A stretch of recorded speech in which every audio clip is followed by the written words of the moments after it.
Shalom, queridos, graça e paz, bom dia por mais um café, que alegria estar com você aqui mais uma vez.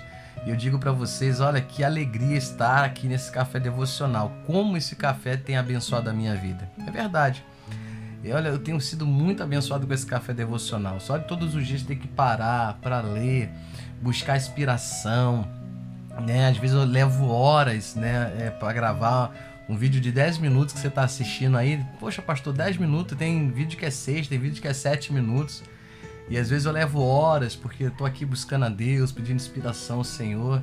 Isso é tão bom, gente, ter me aproximado tão de Deus. Então, muito obrigado, amém, por você fazer parte dessa história na minha vida, desse momento tão precioso, né, onde Deus colocou no meu coração da gente começar esse café. E desde o primeiro café que nós temos tido muito feedback positivo. Compartilhe aí para os seus grupos de Face, os seus grupos de WhatsApp. Manda essa mensagem para muita gente, vai ser bênção. Hoje nós vamos falar sobre a vontade real e a vontade permissiva de Deus. É algo tremendo isso, gente. Prepara a tua Bíblia, pega a sua Bíblia, abra lá no livro, amém, de 1 Samuel, capítulo de número 8. Isso, 1 Samuel, capítulo de número 8. Eu vou rodar a vinheta e tomar aquele cafezinho tão abençoado. Amém?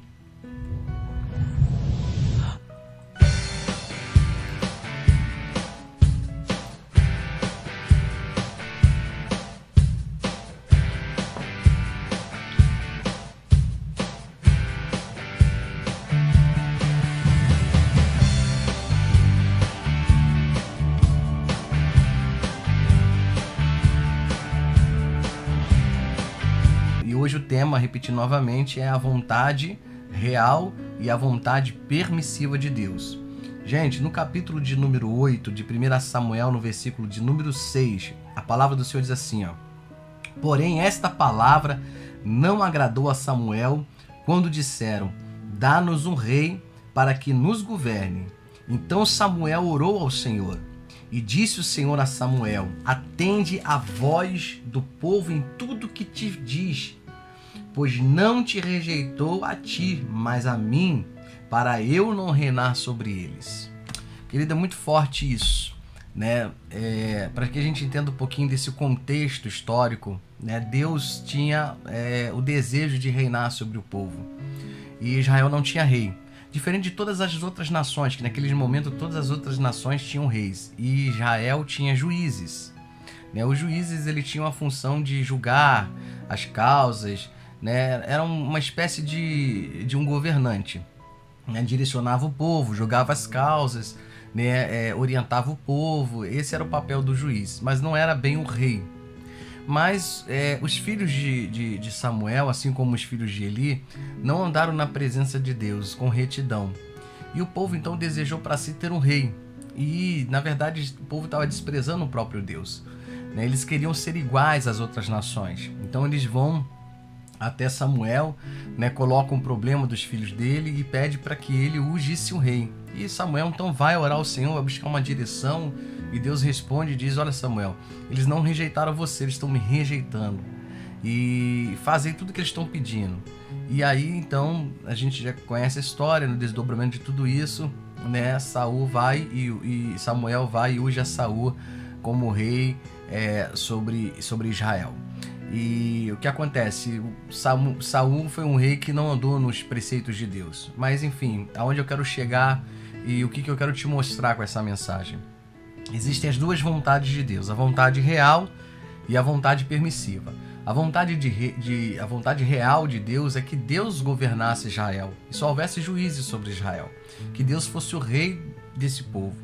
Mas como o povo despreza o reinado de Deus e busca para si um reinado físico, então Deus permite, ou seja, aí vai a vontade permissiva de Deus. Deus diz para Samuel: o povo não está pedindo, eles não me desprezaram, eles não querem, então dê a eles o que eles querem.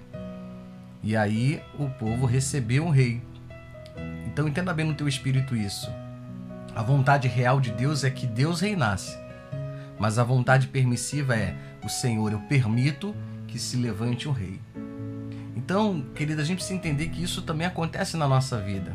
Existe aquilo que é a vontade real de Deus para a nossa vida, e existe aquilo que muitas vezes nós, né, pelas pela nossa cabeça, pela nossa cultura, né? Desejamos para a nossa vida.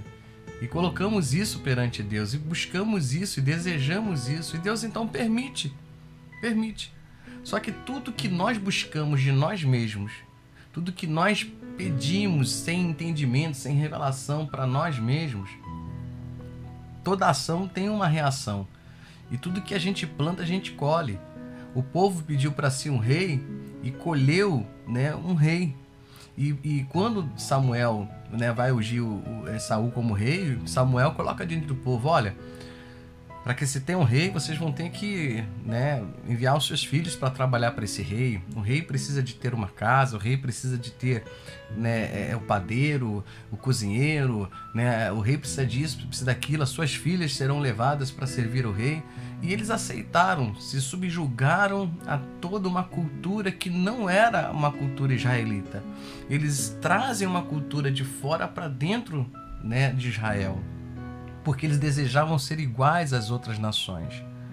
Queridos, sabe, Deus às vezes está nos direcionando por um caminho e às vezes a gente olha a nossa volta e as coisas, né, na vida das outras pessoas que estão à nossa volta acontecem de forma diferente. E não quer dizer que aconteceu na forma de João, de Maria, daquela forma que na nossa vida vai acontecer igual, né? Deus deseja reinar sobre a nossa vida e muitas vezes nós desprezamos o reino de Deus para estabelecermos, né, aquilo que nós estamos contemplando na vida do irmão, que nós estamos vendo na vida do vizinho. Ah, não, porque aconteceu assim com João, tem que acontecer assim comigo. Ah, porque aconteceu assim com Maria, tem que acontecer assim comigo. Não, querido, cada um de nós temos a nossa história com Deus. E Deus tem uma história para você linda, Deus tem uma história para você separada. Ele não quer que a sua vida seja igual a de João e de Maria, de Beltrano e de Ciclano. Deus quer escrever a tua história, ela é única, amém? Ela é única. E muitas vezes nós, né, saímos do centro da vontade de Deus porque buscamos sermos semelhantes às pessoas que estão à nossa volta. Israel estava saindo do centro da vontade de Deus porque estava desejando ser igual às outras nações. Estava trazendo uma cultura que não era sua. E por isso eles, né, pagaram um preço caríssimo. Né? Por isso eles passaram por situações. Sabe, as nossas escolhas, elas determinam, né, a velocidade da nossa caminhada. As nossas escolhas determinam aonde nós vamos chegar. E nós muitas vezes escolhemos coisas erradas. Nós escolhemos um caminho que não é o caminho. Nós, sabe, saímos do centro da vontade de Deus para entrarmos na vontade permissiva de Deus. Naquilo que Ele permite que aconteça segundo o nosso querer, a nossa vontade, segundo o nosso livre-arbítrio. E é isso que eu quero que você medite nessa manhã, meu amado. Desperta aí. Olha, eu estava até ministrando na igreja esses dias e falando isso, que eu tenho orado isso esses dias em casa com minha esposa. Nós temos estado numa campanha forte de oração. Já estamos desde o início da quarentena, orando e clamando todos os dias, amém? Convido você também a entrar nessa oração, 22 horas a gente está com o joelho dobrado, clamando ao Senhor. E uma das minhas orações, eu estava orando a Deus e falei: Senhor, escolha para mim o melhor caminho, né? Me coloque no caminho que o Senhor quer, né? Me mostre o caminho, me escolha para mim. E o Espírito Santo falou para mim, assim, audivelmente: eu não posso escolher por você. Né? Você precisa escolher, você tem um livre-arbítrio. E eu falei para Deus assim na minha oração. Quando eu vi isso na minha alma, no meu coração, eu respondi para Deus. Eu falei: Senhor, sabe, que inspiração. Eu falei: Senhor, muitas vezes eu vou na venda comprar melancia, né? E eu sou péssimo para escolher melancia, gente. Não sei escolher melancia.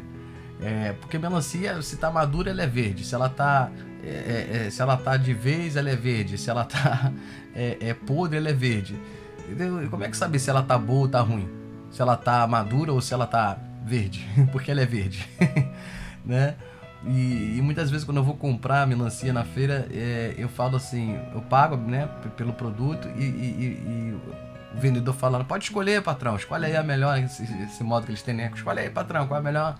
Pode pegar aí, pode escolher. E muitas vezes eu falo assim: não, por favor, escolha por mim. Eu tenho o direito de escolher porque eu paguei pelo produto, mas eu abro mão de escolher e peço para que, né, o vendedor ele escolha para mim, porque eu tenho certeza que ele vai querer que eu volte lá. Eu sou um comprador assíduo daquele lugar, estou ali sempre comprando, ele não vai querer perder, se ele for inteligente, é claro, ele não vai querer perder, né, um bom comprador, né, entregando um produto de má qualidade, sendo que ele tem um produto de boa qualidade para oferecer. Então, querido, é onde eu quero chegar com isso. Ainda, Senhor, que eu tenho um livre-arbítrio para escolher. Eu abro mão de escolher para que o Senhor escolha por mim. Porque eu vou escolher ruim. Eu não vou escolher certo. Eu não conheço o caminho. Eu não sei o que tem ali à frente. Mas o Senhor sabe o que tem à frente.